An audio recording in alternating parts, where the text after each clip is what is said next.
Hello. आज की video का हमारा टॉपिक रहेगा time and place for performance. Performance of contract का टॉपिक चला हुआ है। उसमें से मैंने आपको वो पिछली वीडियो में कुछ बताया था परफॉर्मेंस के बारे में। उसमें आपको type of performance, actual performance, attempted performance, essentials of a valid tender, और कौन परफॉर्म करेगा या कौन जो है वो परफॉर्मेंस के लिए डिमांड कर सकता है, जॉइंट प्रोमिसेस के बारे में आपको बताया था। तो आज की वीडियो में हम करेंगे टाइम एंड प्लेस से रिलेटेड जो प्रोविजंस हैं परफॉर्मेंस के रिगार्डिंग, उसके बारे में आज हमने पढ़ना है। तो इसमें क्या है कि time and place for the performance जो है वो सेक्शन 46 से लेके 50 तक जो है वो डिफाइन किया गया है इंडियन कॉन्ट्रैक्ट एक्ट 1872 में। तो इसमें पहला है where the no application is to be made and no time is specified, कि जहां पर जो है वो कोई भी एप्लीकेशन, मतलब एप्लीकेशन का मतलब कि जिसमें जो है वो प्रोमिजर को कहेगा कि जो है आप परफॉर्म करें या इस जगह पर करें या इस टाइम पे करें। तो जहां पर ऐसा कुछ भी नहीं कहा गया कि ना तो उसमें टाइम के लिए कुछ स्पेसिफाइड है और ना ही जो है प्लेस के लिए कि उसको कोई एप्लीकेशन नहीं करने की जरूरत है, नहीं बताने की जरूरत है। तो उसमें प्रोमिजर की ड्यूटी बन जाती है कि वो जो है उसको रीजनेबल टाइम रीजनेबल प्लेस पर जो है उसको परफॉर्म करें। वो रीजनेबल टाइम रीजनेबल प्लेस, जैसे मैंने पहले ही बताया था आपको कि वो डिपेंड करेगा सिचुएशन टू सिचुएशन की रीजनेबल टाइम कितना रहेगा। तो किसी सिचुएशन में वो एक हफ्ता भी हो सकता है, किसी सिचुएशन में वो रीजनेबल टाइम 15 दिन भी हो सकता है, किसी सिचुएशन में वो रीजनेबल टाइम जो है वो विद इन 1 और 2 डेज भी हो सकता है। वो डिपेंड करेगा सिचुएशन टू सिचुएशन की कितना उसमें रीजनेबल टाइम रहेगा। बट जैसे इसमें बताया था मैंने आपको कि टाइम और प्लेस, तो बेसिकली क्या कहा जाता है टाइम और प्लेस के लिए कि जो है अगर हम यहाँ क्योंकि बिजनेस कॉन्ट्रैक्ट्स की बात कर रहे हैं, बिजनेस लॉ की बात कर रहे हैं, तो इट शुड जो परफॉर्मेंस है it should be in business hours, की जो बिजनेस आवर्स हैं उन्हीं के बीच में वो परफॉर्मेंस की जानी चाहिए, और जो उसका बिजनेस प्लेस है उस जगह पर वो परफॉर्मेंस होनी चाहिए। तो जो जनरल बाय डिफॉल्ट टाइम और प्लेस की बात आती है, तो टाइम का मतलब कि बिजनेस आवर्स में, यूजुअल बिजनेस आवर्स में परफॉर्म किए जाएं, और प्लेस की बात आती है तो उसके जो बिजनेस प्लेस है वहां पर उसकी परफॉर्मेंस होनी चाहिए। तो जहां पर कोई आवेदन की जरूरत नहीं है, कोई एप्लीकेशन नहीं आएगी प्रोमिसी की तरफ से कि कब उसको परफॉर्म करना है, टाइम की कोई स्पेसिफिकेशन नहीं है। तो it depends upon the promisor, कि उसके ऊपर डिपेंड करता है कि वो रीजनेबल टाइम में जो है उसको परफॉर्म करे। वेयर टाइम इज स्पेसिफाइड, की हो सकता है टाइम स्पेसिफाइड है but place is not specified, की हो सकता है कि जो टाइम स्पेसिफाइड है but place is not specified. तो फिर प्रोमिसी की ड्यूटी है कि जो प्रोमिसी है वो परफॉर्मेंस के लिए उसको बताए कि कहां पर जो है वो परफॉर्म करना है, तो कहां पर वो परफॉर्म किया जाना है। और यूजुअली क्या है कि वो जो टाइम की बात है, वो टाइम मैंने बता दिया आपको कि यूजुअल बिजनेस आवर्स की जो बिजनेस टाइमिंग्स हैं, उन बिजनेस टाइमिंग्स में उसकी परफॉर्मेंस होनी चाहिए। when application is to be made by the promisee for performance on a certain day, कि जहां पर जो है वो एप्लीकेशन की जानी है प्रोमिसी की तरफ से कि एक सर्टेन डे पे आपको परफॉर्म करना है। तो दैट मींस कि जिस डे पे उसने प्रोमिसी ने कहा है उसी डे पर उसको परफॉर्म करना पड़ेगा। बट यहां पर क्या है कि इसमें कह रहा है कि application is to be made by the promisee, तो प्रोमिसी को जो है वो बताना पड़ेगा कि किस डेट पर परफॉर्मेंस करनी है। तो जब तक वो डेट या टाइम जो है वो बताया नहीं जाएगा प्रोमिसी के द्वारा, तब तक जो है वो प्रोमिसर उसको परफॉर्म नहीं करेगा। तो उसके ऊपर जो है वो कोई लीगल लाइबिलिटी अराइज नहीं होती जब तक जो है वो प्रोमिसी की तरफ से कोई एप्लीकेशन नहीं आती कि आप जो है उसको परफॉर्म करें। तो जब वो प्रोमिसी जो है उसको बता देता है कि एप्लीकेशन बता दे देता है कि जो है आप इसको सर्टेन डे पे परफॉर्म करें, तो फिर प्रोमिसर की ड्यूटी है कि उस सर्टेन डे पर जो है उसको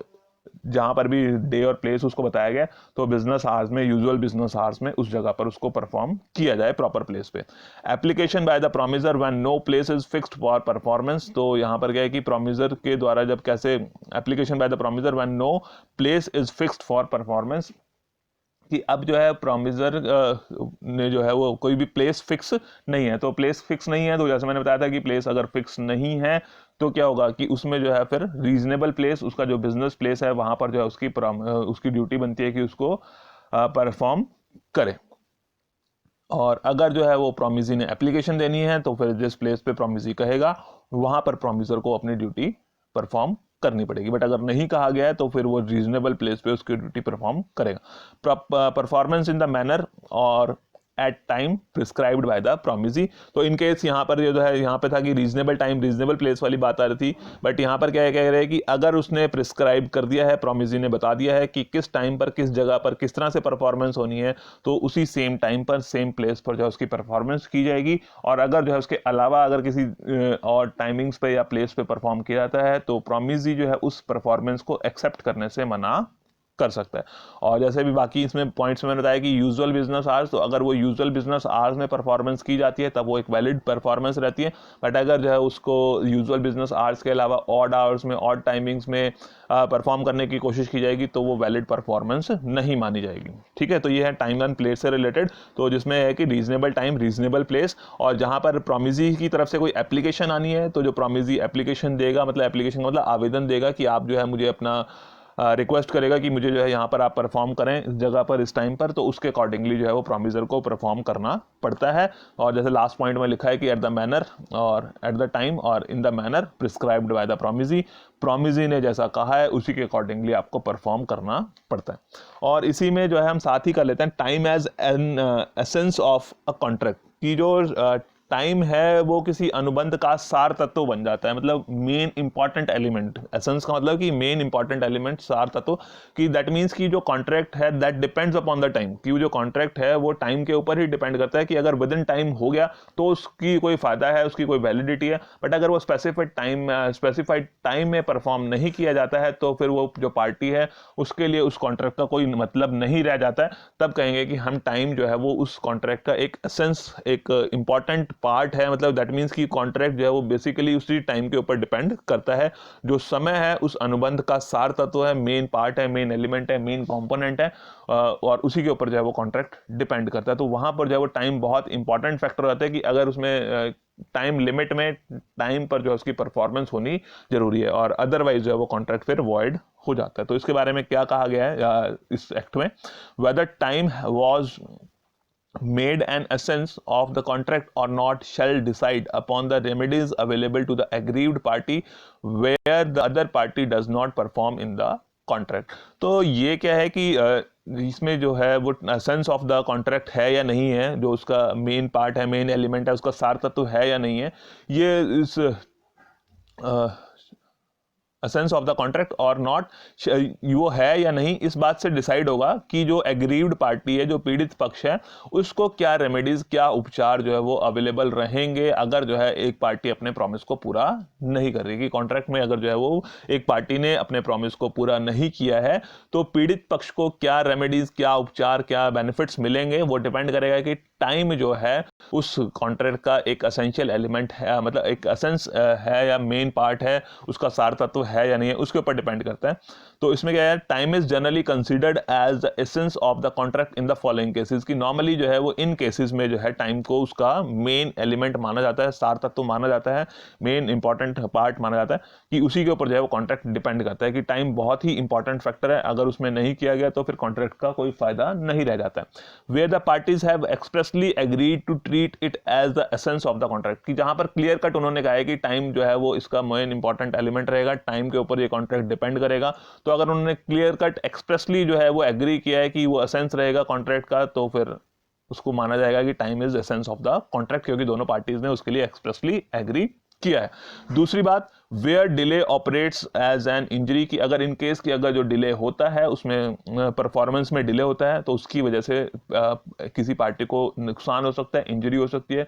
तो उस केस में भी जो है उसको टाइम को एसेंस माना जाएगा। And third condition, where the nature and necessity of the contract requires the performance of the contract within the specified time, कि मतलब वहां पे कहीं कहीं जगह ऐसा है कि जो उसकी कॉन्ट्रैक्ट की नेचर और नेसेसिटी की वो इस तरह से है जो उसकी जिसकी वजह से ये है कि कॉन्ट्रैक्ट को स्पेसिफाइड टाइम में ही पूरा करना जरूरी है। तो कॉन्ट्रैक्ट की नेचर और नेसेसिटी के ऊपर भी डिपेंड करेगा कि उसमें ऐसा है कि कॉन्ट्रैक्ट को विद इन स्पेसिफाइड टाइम ही पूरा करना है, तब भी जो है वो टाइम जो है वो एक सेंस बन जाएगा, उस कॉन्ट्रैक्ट का एक सार तत्व, एक इंपॉर्टेंट एलिमेंट बन जाता है।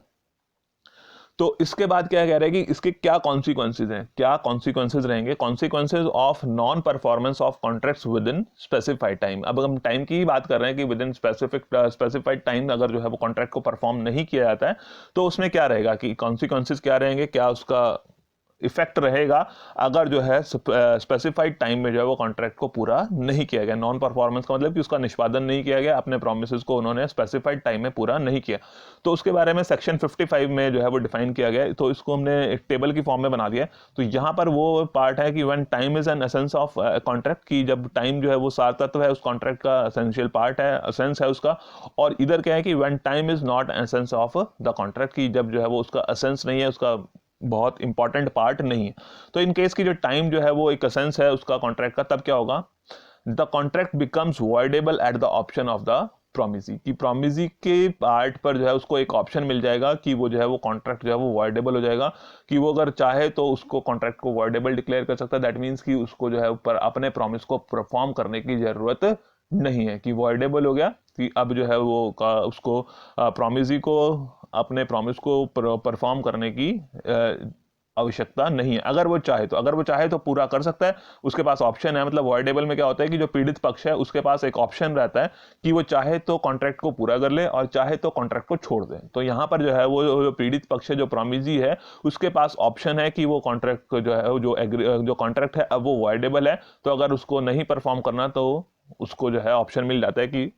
उसको वर्डेबल डिक्लेयर कर सकता है। बट यहाँ पर जब वो मेन एसेंशियल मेन पार्ट नहीं है, कॉन्ट्रैक्ट जो है उस टाइम के ऊपर डिपेंड नहीं कर रहा है, then the contract does not become voidable at the option of the promisee. यहाँ पर जो है वो प्रोमिसी के ऑप्शन पर वो कॉन्ट्रैक्ट जो है वो वर्डेबल नहीं होगा, कि जब जो है टाइम स्पेसिफाइड टाइम जो है वो में नहीं पूरा किया जा रहा है और टाइम जो है वो एक असेंस नहीं है कॉन्ट्रैक्ट का, सारता तो नहीं है कि सारा का सारा डिपेंड जो है वो कॉन्ट्रैक्ट पे टाइम के ऊपर नहीं करता है, तब जो है उस टाइम पे कॉन्ट्रैक्ट जो है वो voidable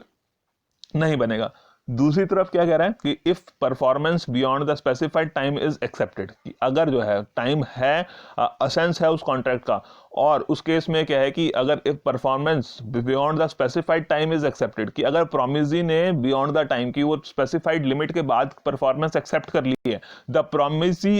promisee can not claim, यहाँ पे प्रोमिस नहीं आएगा, the promisee can not claim compensation for any loss occasioned by the non performance of the promisee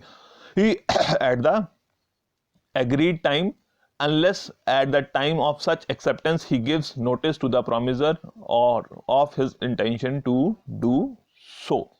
तो यहाँ पर जो है अगर प्रोमिसी ने जो है वो परफॉर्मेंस एक्सेप्ट कर ली है आफ्टर स्पेसिफाइड टाइम, तो उसके पास कोई राइट नहीं रह जाएगा कोई भी कंपनसेशन के लिए, लॉस के क्लेम के लिए उसके ऊपर जो है, या कि आप कहें कि जी उसने अपने प्रॉमिस को पूरा नहीं किया है विद इन स्पेसिफाइड टाइम, तो उसमें आपको ना तो कोई कंपनसेशन का राइट रह जाएगा प्रोमिसी को, ना ही उसमें जो कोई लॉस उसको हुआ है उसको वो रिकवर कर सकता है। अनलेस और अनटिल, कि अगर जो है उसने इस तरह की अपनी एक्सेप्टेंस के बारे में कोई नोटिस प्रोमिसर को नहीं दिया है या अपनी इच्छा इस तरह की प्रोमिसर को जाहिर नहीं की है, तो अगर उसने लेट परफॉर्मेंस को एक्सेप्ट कर लिया है तो उस केस में उसका कंपनसेशन का राइट जो है वो खत्म हो जाता है। बट यहां पर क्या है कि जब टाइम एसेंस नहीं है, the promisee is entitled to claim compensation for any loss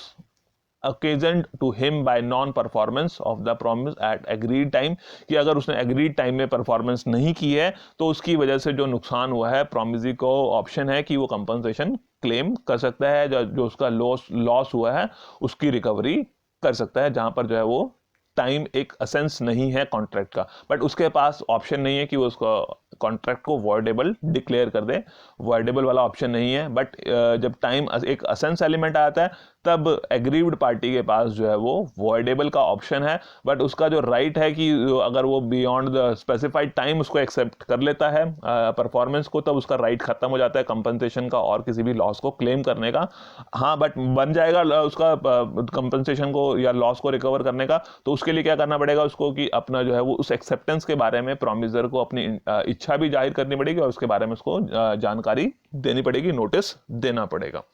तो यही था आज की वीडियो में, टाइम के बारे में मैंने बताया कि time and place of performance of contracts. Okay, thank you.